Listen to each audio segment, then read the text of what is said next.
عزیز دوستو، ہم جس دین کے ماننے والے ہیں وہ دین برحق ہے، اور جس پیارے محبوب صلی اللہ تعالیٰ علیہ وسلم کے ہم ماننے والے ہیں وہ محبوب علیہ السلام اللہ کے آخری رسول ہیں۔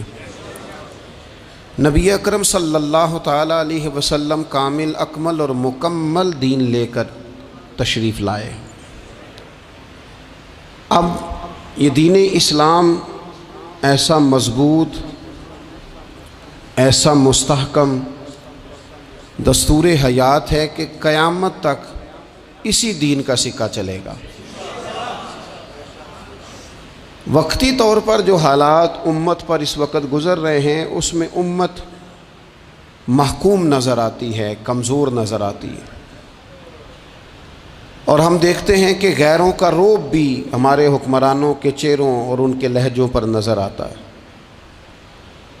جو قومیں کسی کا رعب اختیار کرتی ہیں، کسی شخص کو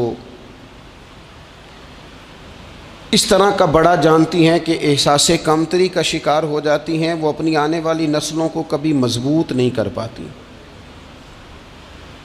ہمارے مزاجوں میں اور ہمارے روزمرہ کے معاملات میں کچھ چیزیں اس طرح کی رکھ دی گئی ہیں کہ لوگ احساس کے نیچے دبتے چلے جا رہے ہیں۔ برادریزم ایک بہت بڑا ایشو رہا ہمارے ہاں۔ میں بڑی درد کے ساتھ یہ بات عرض کیا کرتا ہوں کہ زیادہ گناہ اور زیادہ جرم اس بندے کا نہیں جو اپنی برادری کو بڑا سمجھتا ہے، بلکہ زیادہ مجرم وہ ہے جو اپنی برادری کو چھوٹا سمجھتا ہے۔ اس نے کیوں اپنے اندر احساس کمزوری پیدا کیا؟ اس کو کیوں ضرورت پیش آئی یہ کہنے کی کہ میں کسی کمزور قبیلے سے تعلق رکھتا ہوں؟ اسے کھل کے کہنا چاہیے تھا کہ میں بھی جناب آدم کا بیٹا ہوں۔ اسے کھل کے کہنا چاہیے تھا کہ میں بھی رسول رحمت کا غلام ہوں، میں بھی اللہ کا بندہ ہوں۔ کھل کر بات کرنی چاہیے۔ احساس کے نیچے دب جانا، پریشان۔ پھر اسی طرح کا معاملہ امیری غریبی کا ہے۔ غربا کیوں یہ سمجھ بیٹھتے ہیں کہ جس کے پاس پیسے زیادہ ہیں شاید فضل بھی زیادہ اسی کے پاس ہے؟ کیوں اس احساس سے باہر نہیں آتے؟ اگر دولت بہت اعلیٰ ہوتی نا اور بڑی ہی قیمتی ہوتی تو سب سے زیادہ سیدہ فاطمہ زہرا کے گھر میں ہوتی، سب سے زیادہ تجوریاں سیدہ عائشہ صدیقہ کے پاس ہوتی، لیکن یہ زیادہ قیمتی نہیں تھی، اس لیے دروازہ رسول پہ بھی نہیں تھی۔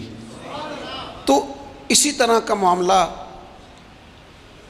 کچھ لوگوں کا ہے۔ میں نے اپنی زندگی میں یہ دیکھا ہے کہ مذہبی ماحول سے وابستہ لوگ کئی دفعہ بڑے پریشان ہو جاتے ہیں کہ میں تو مولوی صاحب ہوں،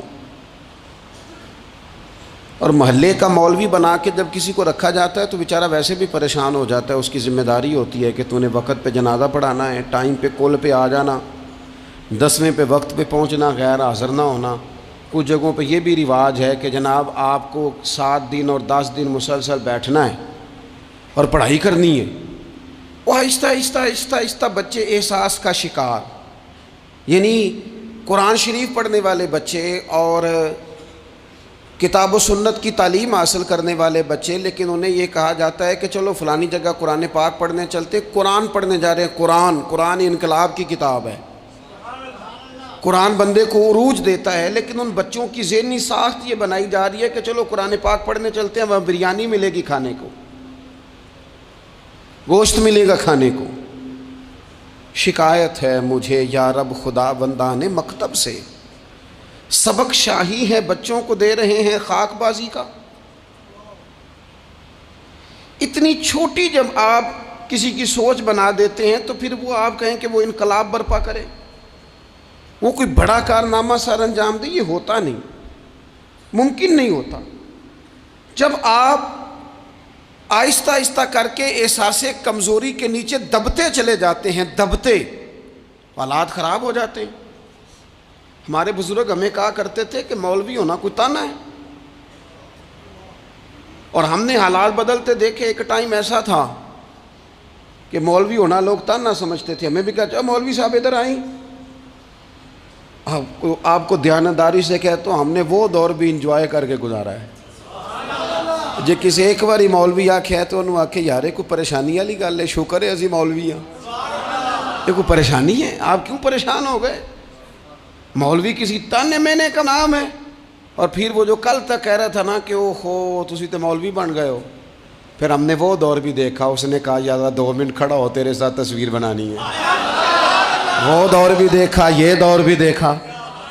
تھوڑا سا نا اپنی زندگی کے اندر خودداری، عزت نفس، وقار، اسلام عروج دیتا ہے بندے کو۔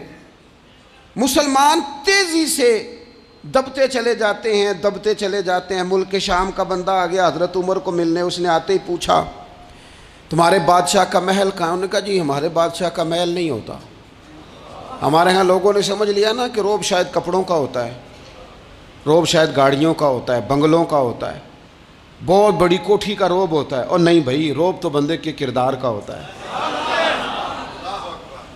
اس کے افکار کا روب ہوتا ہے، روب اس کے اونچے خیالات کا ہوتا ہے۔ کہاں ہے آپ کے بادشاہ کا محل؟ تو نے کہا محل شہل تو کوئی نہیں، مسجد میں ہوں گے امیر المومنین۔ بندہ کہتا ہے میں سوچ میں پڑ گیا کہ جس کے نام سے میرا بادشاہ کانپتا ہے وہ مسجد میں ہوگا، گن مین ہی کوئی نہیں، ہٹو بچو ہی کوئی نہیں، ادھر ادھر ہی کوئی نہیں، پہرے دار ہی کوئی نہیں۔ مسجد میں جا کے پوچھا جناب عمر، کہنے لگے ادھر ہی تھے۔ کدھر ہیں بھئی حضرت؟ وہ کدھر ہیں بھئی؟ ادھر ہی تھے۔ کہنے لگا میں حیران ہو گیا کہ یہ بادشاہ کی بات ہو رہی ہے۔ ایک صاحب کہنے لگے وہ کھجوروں کے باغ کی طرف جا رہے تھے، کہتے میں کھجوروں کے باغ میں گیا تو ایک بندے سے پوچھا امیر المومنین، کہنے لگا وہ سامنے کی طرف جا رہے تھے، ادھر گیا۔ ایک بندے سے پوچھا کہاں ہے وہ شخص اس کی 24 لاکھ مربع میل پہ حکومت ہے؟ کہاں ہے وہ شخص جو مدینے میں بیٹھ کے نعرہ لگاتا ہے تو کیسر و کسریٰ کانپ جاتے ہیں؟ وہ بندہ کدھر ہے کہ جس کی بات جگہ جگہ ہوتی ہے، جس کا تذکرہ سنا ہے کہ اسے دیکھ کے شیطان بھی رستے بدل جاتا ہے؟ انہوں نے کہا وہ دیکھ رہے ہو کھجور کے درخت کے نیچے کنویں کے ساتھ مٹی کا ڈھیلا تکیے کی جگہ رکھ کے وہ جو تامت باندھے کرتا پہنے سویا ہے وہی تو فاروق اعظم ہے۔ وہ شخص کہتا ہے عمر سوئے تھے۔ شیر سویا بھی ہو تو اس کا روب ہوتا ہے۔ شیر جو ہوتا ہے، شیر کبھی سو بھی جائے نا تو لوگ پھر بھی خوف کھاتے ہیں، اور اس کے جاگنے کا خوف کھاتے ہیں کہ یہ کہیں جاگ نہ جائے۔ شیر جو ہوا، کہتے ہیں حضرت عمر سوئے تھے پر میں قریب گیا تو میرے وجود پہ روب طاری ہو گیا، روب، اور میری زبان سے بے ساختہ یہ جملے نکلے کہ عمر تو انصاف کر کے سویا ہے نا، تو مٹی کے ڈھیلے پہ بھی تجھے سکون کی نیند ہے۔ خودداری، وقار، عزت، یہ احساس کمتری سے باہر نکلیں۔ ہم نے اپنے بچوں کو مسل ڈالا ہے، وہ تسی ماڑے دے بچے ہو، تسی تو نہیں نہ آگے جا سکتے، وہ اسی غریب لوگ کا بیٹے تو فلانے کے ساتھ نہ جایا۔ ہم نے اپنے بچوں کی خواہشات تباہ کر دی، کمزور کر کے رکھ دیا، انہیں بار بار سکھایا ہم نے۔ خوددار تھا وہ باپ جس کی تھوڑی سی آمدن تھی، پر وہ گرمیوں میں اپنے پتر سے کہتا تھا پتر بڑھولے میں دانے ڈال دیے ہیں، تمہاری ماں نے مرتبان میں اچار ڈال دیا ہے، لو اب ساری گرمیاں پرواہ کوئی نہیں۔ وہ خوددار لوگ تھے۔ لیکن آج یہ دین غالب ہونے کے لیے آیا ہے، مسلمان نے غالب ہونا ہے۔ یہ تھوڑا اپنی ذات سے اٹھ کر جب سوچے گا نا، بڑی بات کرے گا، بڑی سوچ پیدا کرے گا، بڑا اس کا مزاج ہوگا، کھلا اس کا دل ہوگا، تو پھر نا یہ ذرا سر اٹھا کے جیے گا۔ قرآن مجید کی جو آیت کریمہ میں نے تلاوت کی، اللہ کریم نے فرمایا هو الذی ارسل رسولہ بالہدی ودین الحق، فرمایا وہ قادر مطلق ہے جس نے اپنے رسول کو ہدایت اور حق دے کے بھیجا ہے۔ دو چیزیں دے کے بھیجا ہے، ہدایت اور حق۔ کتاب ہدایت اور حق حضور لے کے آئے۔ کس لیے بھیجا ہے؟ کہ نیرا تسبیح پڑھیں اور سو جائیں، نیرا جناب عبادت کریں اور آرام کریں، نیرا جناب تلاوت کریں اور آرام کریں، نہ۔ هو الذی ارسل رسولہ بالہدی ودین الحق، وہ رب ہے جس نے اپنے نبی کو، اپنے رسول کو ہدایت اور حق دے کے بھیجا ہے۔ کیوں؟ کہ لیظہرہ علی الدین کلہ، تاکہ اس دین کو تمام دینوں پر غالب کر دے، اس کو غالب کرے، ہر دین پر یہ دین چھا جائے۔ وَلَوْ كَرِهَ الْمُشْرِكُونَ، اگرچہ مشرکوں کو یہ بات بری ہی لگے، ناپسند آئے، کسی کو نہیں آتی، لِيُظْهِرَهُ عَلَى الدِّينِ كُلِّهِ، یہ دین غالب ہونے کے لیے آیا۔ غالب، تو نماز بھی پڑھ، عبادت بھی کر، لیکن یہ بھی خیال رکھ کہ دنیا میں نماز والے نبی کا نظام بھی قائم کرنا ہے۔ تیرے پاس نری مسجد نہیں ہونی چاہیے، حکومت بھی ہونی چاہیے۔ مسلمان کے ہاتھ میں نری تسبیح نہیں ہوگی، یہ انان حکومت بھی چلائے گا، اس کے اندر خودداری ہوگی۔ حضرت عمر تہجد بھی پڑھتے تھے اور سویرے حکومت بھی کرتے تھے۔ حضرت صدیق اکبر ساری رات مدینے والے کی یاد میں رویا بھی کرتے تھے، اور صبح اٹھ کر تلوار لے کر نبی پاک علیہ السلام کی ختم نبوت کے منکروں کے خلاف جہاد بھی کیا کرتے تھے۔ جب تک اپنے مزاج میں وہ شوق نہیں پیدا ہوتا کہ دین کو غالب کرنا ہے، جد و جہد کرنی ہے، کوشش کرنی ہے، بڑا سوکھا ہے ہمارے لیے بھی، آرام سے نماز پڑھیں، نفل پڑھیں، عبادت کریں، اور ویسے بھی اسے لوگ زیادہ بڑا پیر سمجھتے ہیں جس کی تسبیح زیادہ لمبی ہو، وہ زیادہ بڑا پیر ہوتا ہے جس کی پگڑی ذرا زیادہ بڑی ہو، جبہ تگڑا پہنے، اجرے کے اندر رہے، باہر نہ نکلے، اور اندر جائیں 2 منٹ کے لیے حضرت کی زیارت کریں، باہر آ جائیں، بس چھٹی، وہ زیادہ پیری مریدی ہو جاتی ہے۔ پیر تو بولتا ہی نہیں۔ وہی ہے تیرے زمانے کا امام برحق، اقبال کہنے لگے وہی ہے تیرے زمانے کا امام برحق، جو تجھے حاضر و موجود سے بیزار کرے اور موت کی شکل میں دکھلا کے تجھے جلوہ یار، زندگی تیرے لیے اور بھی دشوار کرے، تو تیرا جینا مشکل کر دینا، وہ تیرے زمانے کا امام برحق ہے، تیرے لیے زندگی دشوار کر۔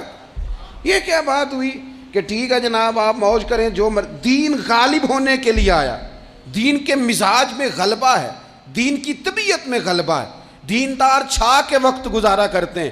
اللہ تعالیٰ نے اس دین کے اندر وہ قرار دیا ہے، وہ وسعت دی ہے، وہ درد دیا ہے، وہ ذوق دیا ہے۔ اپنے اندر سے وہ بت توڑ ڈالیں جو بت مایوسی پھیلاتے ہیں، ان جگہوں سے نکل آئیں جہاں انسان کمزور پڑتا ہے، اٹھ باندھ کمر کیوں ڈرتا ہے، پھر دیکھ خدا کیا کرتا ہے۔ آگے کی طرف دیکھیں، آگے کی طرف دیکھیں۔ میرے نبی اکرم صلی اللہ تعالیٰ علیہ وسلم نے فرمایا حالات جتنے بھی خراب آ جائیں، ماحول جتنا بھی بگڑ جائے، امت پر دشواری جتنی بھی آئے، حضور علیہ السلام نے فرمایا ہے یہ دین اسلام ہے، یہ مسلم کے لفظ ہیں، حضور فرماتے ہیں یہ دین ہمیشہ قائم رہے گا، اور فرمایا ایک جماعت ہوگی پوری میری امت کی جو دین اسلام کے دفاع میں کام کرتی رہے گی، جد و جہد کرتی رہے گی، کوشش کرتی رہے گی، ہمت کرتی رہے گی۔ میرے عزیز حضور نے فرمایا ہمیشہ یہ دین قائم رہے گا، اور ایک جماعت ہمیشہ اس دین کے لیے کام کرتی رہے گی۔ اور میرے نبی پاک علیہ السلام نے فرمایا 100 سال کے بعد تو اللہ ضرور اس امت میں ایک ایسا شخص پیدا کرے گا، یہ ابن ماجہ میں حدیث موجود ہے، جو اس دین کی نئے سرے سے تجدید کر دے گا۔ وہ لوگ آتے رہے، جب حالات بڑے بگڑے تو حضرت عمر بن عبدالعزیز آ گئے، حالات کا رخ بدل کے رکھ دیا۔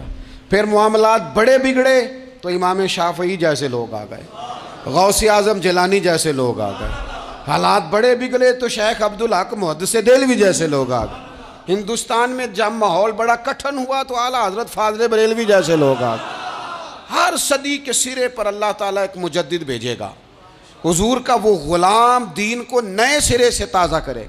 دین کے چمن میں ہمیشہ بہار رہے گی، ہمیشہ نورانیت رہے گی، ہمیشہ نور علی نور رہے گا۔ یہ کام صرف کرنے کا کام کیا ہے؟ یہ دین تو پھلے گا پھولے گا،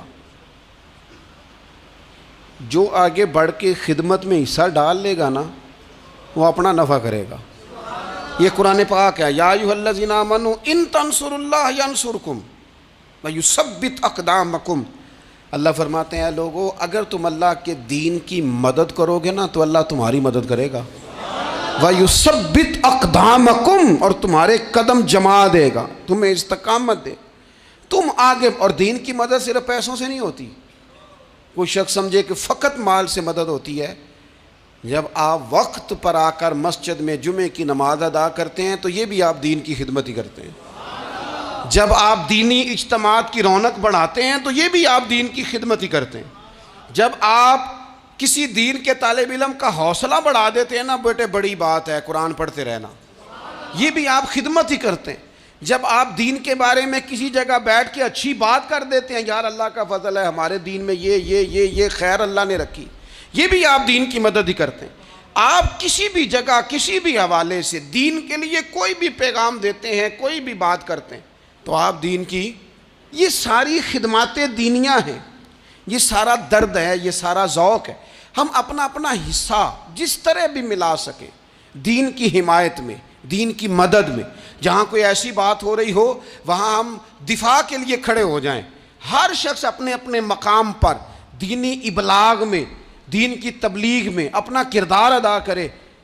ایک جملہ کوئی بول دے نا رسول پاک کے دین کی مدد میں، ایک جملہ، یعنی کسی کو صرف اتنا کہہ دینا کہ یار تو اپنے بیٹے کو، تیرے 5 بیٹے ہیں، ایک کو قرآن مجید کا عالم ہی بنا دے، تو کہہ کے چلا گیا اور تو تیری وجہ تجھے خبر بھی نہیں کہ شاید اس نے تیری وجہ سے اسے داخل کرایا ہے، لیکن وہ اگر آ گیا پڑھ گیا تو دیکھ تجھے اجر اللہ کتنا عطا فرمائے۔ آدھا جملہ بول کے دین کے معاملے میں معاون بنے، کوئی خیر کا لفظ بول کے معاون بنے۔ ہم نہ ہمت نہیں کرتے، ہم کہتے ہیں وہ فلانا کرے گا، بڑا آدمی کرے گا، مولانا کریں گے، پیر صاحب کریں گے، اپنا اپنا حصہ، اپنی اپنی خیر۔ حضرت عمر نے بھی بڑا کام کیا ہے دین کی خدمت میں، پر سیدنا بلال کی خدمت کا کوئی انکار کر سکتا ہے؟ ڈیوٹی حضرت صدیق اکبر کی بھی زیادہ ہے، پر جناب سلمان فارسی کی خدمت کا انکار کیا جا سکتا ہے؟ ہر ایک نے کام کیا، ہر نقطے کا اپنا عروج ہے، اور یہ دین غالب ہوگا، غالب۔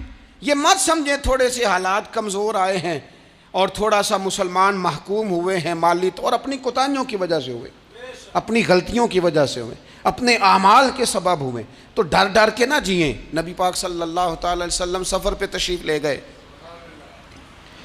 حضور علیہ السلام کی عادت کریمہ تھی جب سفر پہ جاتے تھے تو سب سے آخر میں ساری تیاری کر کے سامان سمیٹ کے سب سے آخر میں سیدہ فاطمہ الزہرا سے ملتے، پھر سفر شروع ہوتا، اور جب حضور واپس آتے تو سب سے پہلے سیدہ فاطمہ سے ملتے رضی اللہ تعالیٰ۔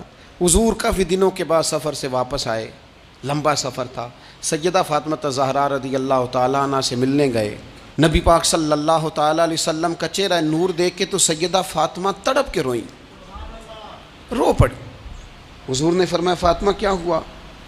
عرض کرنے لگے یا رسول اللہ تھکاوٹ کے اثرات میں آپ کے چہرے پہ دیکھ رہی، اور حضور کپڑے یوں لگتا ہے بڑے پرانے پہنے ہوئے ہیں آپ نے، حضور اتنی مشقت کیوں کرتے ہیں آپ، اتنی محنت، اتنی جد و جہد؟ تو حضرت فاطمہ الزہرا فرماتی ہیں حضور نے مجھے تھپکی دی اور فرمایا فاطمہ رو نا۔ اور یہاں وہ بعض لوگ ہوتے ہیں نا جو ہم نے دیکھا ہے، ہمارے ہاں اس طرح ہوتا ہے کہ وہ کوئی اس طرح کی بات کرے تو وہ زیادہ رونے لگ جاتے ہیں، کیا کریں بڑے مسائل ہیں، بڑی مشقت ہے، کرنا پڑتا ہے، لوگ اور زیادہ۔ لیکن نبی پاک علیہ السلام نے سوچوں کو نیا زاویہ دیا، خیالات کو نیا رخ دیا، اس بات کو ایک نیا انداز سوچنے کا فراہم کیا۔ حضور فرمانے لگے فاطمہ رو نا، تیرے باپ کو اللہ نے اعلیٰ مقاصد کے لیے دنیا میں مبعوث فرمایا ہے۔ حضور فرمانے لگے فاطمہ کوئی گھر کچا، کوئی پکا، کوئی خیمہ ایسا نہیں بچے گا جہاں اللہ دین اسلام کو پہنچا نہیں دے گا۔ اور فرمایا فاطمہ یاد رکھنا جس طرح رات چھا جاتی ہے نا، محمد عربی کا دین بھی چھا جائے گا، یہ چھا جائے گا دین، جس طرح رات چھا جاتی ہے یہ دین بھی چھا جائے گا۔ اور پھر دین چھا گیا، جگہ جگہ چھا گیا، یورپ میں بھی اذانیں پڑھی جانے لگی، امریکہ اور افریقہ میں بھی قرآن پڑھا جانے لگا، جگہ جگہ جگہ جگہ رسول اللہ صلی اللہ علیہ وسلم کے دین کی بات ہونے لگی۔ کہا فاطمہ گھر کچا ہو یا پکا ہو، خیمہ ہو، ہر جگہ یہ دین پہنچے گا، اور دین پہنچا۔ دوستو کمزوری وقتی طور پر ہے، حالات وقتی طور پر ہیں، مسلمانوں نہ گھبراؤ، خدا کی شان باقی ہے۔ یہ دین فطرت ہے، یہ دین اپنی حقانیت کی وجہ سے پھیل رہا ہے، کسی کا محتاج نہ یہ کسی کے زور لگانے۔ مسلمانوں نہ گھبراؤ، خدا کی شان باقی ہے، ابھی اسلام زندہ ہے، ابھی قرآن باقی ہے۔ یہ کافر کیا سمجھتے ہیں جو ہم سے روز الجھتے ہیں؟ ابھی تو کربلا کا آخری میدان باقی ہے، ابھی تو آخری میدان لگے گا میدان کربلا میں، اور فکر حسینی کے علم بردار میدان میں نکلیں گے، یزیدی سوچوں سے ٹکرائیں گے، اور بڑے سینے تیار ہیں جو اس کے لیے پوری جد و جہد کریں گے۔ ابھی تو کربلا کا آخری میدان باقی ہے۔ اپنی زندگی کے اندر قوت ارادی پیدا کریں، کچھ کر لینے کی ٹھان اپنے مزاج میں پیدا کریں۔ کمزوری آ جاتی۔ عدی بن حاتم جو تھے نا، یہ حاتم تائی کے بیٹے تھے، بادشاہ کا بیٹا تھا، زمانہ بڑا دیکھا تھا، بڑے بڑے وزیروں مشیروں، ساری زندگی اعلیٰ سطحی وفود سے ملاقات ہوئی۔ عدی حضور کی بارگاہ میں آئے، مسند امام احمد بن حنبل میں موجود۔ تو اسلام پر ابھی غربت کا دور تھا، چند لوگ مسلمان ہوئے تھے۔ نبی پاک علیہ السلام نے فرمایا عدی کلمہ پڑھ لو۔ تو عدی کہنے لگے میں تو پہلے ہی ایک دین کا ماننے والا ہوں۔ حضور فرمانے لگے جس دین کے تم ماننے والے ہو اس دین کو میں تم سے زیادہ جانتا ہوں۔ حضور فرمانے لگے جس دین کے تم ماننے والے ہو اس میں کیا یہ لکھا ہے کہ مال غنیمت کا چوتھا حصہ کھا جاؤ؟ کہنے لگے نہیں۔ تو فرمایا کھا کیوں جاتے ہو؟ عدی کہتے ہیں چونکہ یہ ہمارے اندر کی بات تھی بادشاہوں کی، تو میں نے فوراً سر تسلیم خم کر دیا، میں نے فوراً سر جھکا دیا، میں نے کہا آپ بات ٹھیک کر رہے ہیں۔ حضور فرمانے لگے اب اگلی بات بھی کروں یا رسول اللہ فرمائیے؟ فرمایا پتہ ہے تم دین کیوں نہیں قبول کر رہے؟ یہ بھی مجھے پتہ ہے۔ یا رسول اللہ کیوں؟ فرمایا تم دیکھتے ہو کہ دین کے ماننے والے غریب غریب لوگ ہیں، تم دیکھتے ہو کہ ابھی یہ کمزور ہیں، تم دیکھتے ہو کہ مکے والوں نے مدینہ طیبہ سے پریشان کر کے مسلمانوں کو نکال دیا ہے، یہ غریبی دیکھ کر بظاہر اسلام کی کمزوری دیکھ کر تم کلمہ نہیں پڑھ رہے؟ حضور فرمانے لگے عدی مقام حرا کا نام سنا ہے؟ بڑی دور تھا علاقہ، وہ مقام حرا کا نام سنا ہے؟ عدی کہنے لگے حضور سنا ہے پر وہ جگہ دیکھی نہیں۔ محبوب فرمانے لگے سن، میں وہ وقت لے کے آؤں گا، میرا دین اس طرح نافذ ہوگا کہ ایک عورت مقام حرا سے اونٹنی پہ اکیلی بیٹھے گی اور اکیلی آئے گی اور آ کے بیت اللہ کا طواف کرے گی، سوائے اسے اللہ کے کسی کا خوف نہیں ہوگا، رب کے علاوہ کسی سے نہیں ڈرے گی۔ یہ دور آئے گا، تو دیکھ رہا ہے کہ صرف مکے پہ حکومت نہیں دنیا پہ مسلمان چھا جائیں گے۔ اور حضور فرمانے لگے کسرا کا نام سنا ہے؟ کہا حضور وہ تو بظاہر اس وقت بڑا تگڑا بادشاہ ہے۔ فرمایا اس کے علاقے بھی فتح ہوں گے، وہ خزانے مسلمانوں کے پاس آئیں گے۔ اور فرمایا تو تیسری بات نبی پاک نے بیان کی، فرمایا تو یہ دیکھ رہا ہے کہ مسلمانوں میں غربت ہے؟ فرمایا عدی ایک وقت آئے گا لوگ دینے کے لیے نکلیں گے پر انہیں لینے والا کوئی نہیں ملے گا۔ ایک وقت آئے گا لوگ دینے نکلیں گے لینے کوئی نہیں آئے گا۔ عدی کہتے ہیں کہ میں رسول کریم کا کلمہ پڑھ کے مسلمان ہو گیا، اور پھر زیادہ دور نہیں گزرا، عدی رویا کرتے تھے، حاتم تائی کے بیٹے عدی رویا کرتے تھے اور رو کے بتایا کرتے تھے لوگوں وہ جو حضور نے فرمایا تھا نا بی بی حرا سے چلے گی اور طواف کرے گی، وہ بی بی میں نے اپنی آنکھوں سے آتی دیکھی، میں نے اس تنہا عورت کو حضور سید عالم کی پیشن گوئی کے مطابق بیت اللہ کا طواف کرتے دیکھا، اسے سوائے اللہ کے کسی کا ڈر نہیں تھا۔ اور عدی کہنے لگے وہ جو حضور نے فرمایا تھا نا کہ کسرا کے خزانے فتح ہوں گے، فرمایا وہ جب فتح ہو رہی تھی تو میں خود اس جنگ میں شریک تھا، مجھے اللہ نے موقع دیا، میں مجاہدوں میں شامل تھا۔ اور فرمانے لگے تیسری پیشن گوئی رہ گئی ہے، مجھے امید ہے وہ بھی پوری ہوگی۔ حضرت عمر بن عبدالعزیز کے زمانے میں آ کے وہ دور بھی آیا کہ لوگ زکوٰۃ دینے نکلتے تھے، لینے والا کوئی نہیں ملتا تھا، لوگ کسی کو غریب سمجھ کے صدقہ دینے لگتے تھے، وہ کہتا تھا بھائی لے جا میں تو رات خود دے کے آیا ہوں، لوگ دینے نکلتے تھے لینے والا کوئی نہیں۔ اسلام کی فطرت میں قدرت نے لچک دی ہے، اتنا ہی یہ ابھرے گا جتنا کہ دبا دو گے۔ یہ مولویوں کی وجہ سے، پیروں کی وجہ سے، سیاستدانوں کی وجہ سے نہیں چھائے گا۔ یہ کیوں چھائے گا کہ ارسل رسولہ بالہدی ودین الحق، یہ اس لیے چھائے گا کہ اللہ نے بھیجا ہی حق کے ساتھ ہے، یہ آیا حق کے ساتھ ہے، لہذا چھا جائے۔ حق ہمیشہ چھا جایا کرتا ہے۔ اور وَقُلْ جَاءَ الْحَقُّ وَزَهَقَ الْبَاطِلُ إِنَّ الْبَاطِلَ كَانَ زَهُوقًا، جب حق آتا ہے تو باطل خود بخود چھپ جاتا ہے، اور باطل ہوتا بھی مٹ جانے کے لیے بس نا یہ دین حضرت خباب بن الارت رضی اللہ تعالیٰ عنہ فرماتے ہیں ہمیں بڑی تکلیف دی کفار مکہ نے، قریش نے بڑا ستایا۔ نبی پاک علیہ السلام خانہ کعبہ کے ساتھ ایک چادر لے کے آرام فرما رہے تھے، ہم حضور کی بارگاہ میں گئے، یا رسول اللہ دعا کریں یہ تباہ ہو جائیں، تنگ بڑا کرتے ہیں، حضور آپ دعا کریں اللہ کی بارگاہ میں۔ تو حضور اٹھ کے بیٹھ گئے، فرمایا جلدی نہ کرو، تم سے پہلے ایسے لوگ گزرے ہیں جن کو گڑوں کے اوپر رکھ کے نا تو آروں سے کاٹ دیا جاتا تھا، وہ 2 ٹکڑے ہو جاتے تھے۔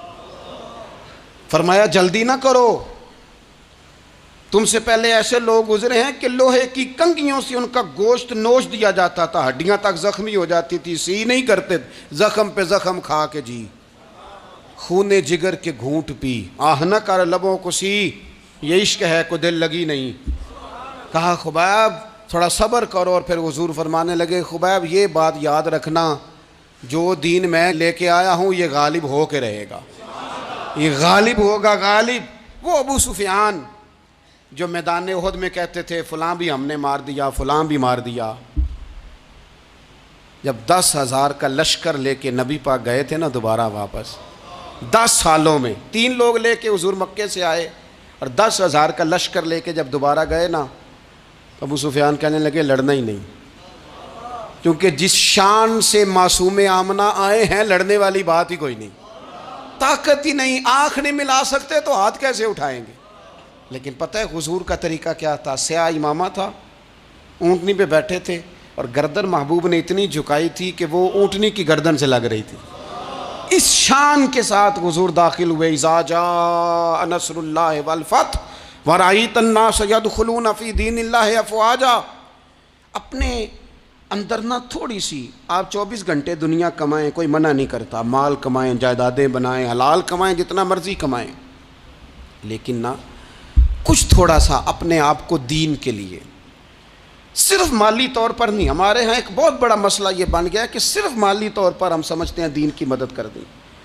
اگر آپ اپنے پتر کو نمازی بنا چکے ہیں تو ایک کام آپ نے دین کی خدمت کا کر لیا۔ اگر آپ کی بیٹی پردے کی عادی ہو گئی ہے تو آپ نے دین کی خدمت میں ایک حصہ ڈال لیا ہے۔ اگر آپ کے گھر کے اندر آپ ان ساری چیزوں کو بین کرنے میں کامیاب ہو گئے، یا ایھا الذین آمنوا قوا انفسکم واہلیکم نارا، ایمان والو خود بھی دوزخ سے بچو، اپنے اہل خانہ کو بھی بچاؤ۔ اگر فحاشی اور ریانی کا رستہ آپ نے اپنے دروازے کے باہر روک دیا ہے تو آپ نے دین کی خدمت کر لی ہے۔ اگر آپ اپنے دوستوں کو نمازی بنانے میں کامیاب ہو گئے، اگر آپ چند لوگوں کو قرآن پڑھانے میں کامیاب ہوئے ہیں، تو پھر کچھ نہ کچھ حصہ آپ نے دین میں شامل کیا ہے۔ کرنے کا کام یہ ہے کہ اپنا اپنا حصہ، اپنی اپنی خیر دین میں ملائیں، جد و جہد کریں، کوشش کریں۔ 2 جملے بول کر، جب کوئی بندہ کہہ رہا ہو نا جی بڑا مشکل ہے دین پہ عمل کرنا، تو اسے کہیں دین پہ ہی چلنا تو آسان ہے، دین پہ چلنا ہی تو آسان ہے۔ جب بڑی دین مخالف باتیں ہو رہی ہوں تو وہاں ساری برادری اکٹھی بیٹھی ہے نا، بچے کے دن رکھے جا رہے ہیں، تو میں دین کی خدمت بتا رہا ہوں کیا کیا کرنی ہے۔ بیٹے کے دن طے ہو رہے ہیں تو کوئی کہتا ہے کہ ماموں کو منا لو ناراض ہے، چچا کو منا لو ناراض ہے۔ یہ میں اپنا درد دل آپ کے سامنے رکھ رہا ہوں۔ دین کی خدمت یہ ہے کہ ایک بندہ بیچ میں سے بولے، وہ کہے او شادی میں کوئی غیر شرعی کام نہ کرنا، سب کو منا رہے ہو تو کہیں رب رسول کو ناراض نہ کر لینا۔ یہ تیری دین کے لیے خدمت ہو جائے گی، یہ تیری دین کے لیے خدمت ہو جائے گی۔ وہ جس شخص نے جاتے جاتے رستے میں کہا تھا نا حضرت عبداللہ مزنی کو کہ میں ایک مدینے میں چاند چڑھا دیکھ کے آیا ہوں کہ جس کے قریب سے جو گزرتا ہے اسے بھی نور ملتا ہے، تو اس کی ایک بات گھر کر گئی، جناب عبداللہ مزنی مدینے والے کے عاشق ہو گئے۔ آپ کہہ دیں بات پھیل جائے گی، اللہ اسے پھیلا دے گا۔ اپنے مقام پر بیٹھ کر اپنے میں فیکٹری کے مالک سے کہا کرتا ہوں کہ تو نا مسجد ضرور بنا چھوٹی سی، دفتر والوں سے کہا کرتا ہوں کہ یہاں نا نماز باجماعت کا بندوبست ضرور کراؤ۔ میں کہتا ہوں یہ سارے دین کے کام ہیں۔ آپ اپنے حلقہ اثر میں کہیں یہاں نماز باجماعت ہوگی، یہاں سویرے آتے ہی پہلے تلاوت ہوگی، یہاں پہلے قصیدہ بردہ شریف، آپ کوئی خیر کے کام میں اپنا حصہ ڈالتے رہیں، انشاءاللہ یہیں سے چنگاریاں بنیں گی، یہیں سے انقلاب برپا ہوگا، اور امام جعفر صادق کے قول پر اپنی بات سمیٹوں گا. کسی نے کہا تھا میں دین کی تبلیغ کرنا چاہتا ہوں, تو فرمانے لگے سوکھا حال ہے, تو دین پہ عمل کرنا شروع کر دے. دین کی تبلیغ ہونی شروع ہو گئی, عمل کر.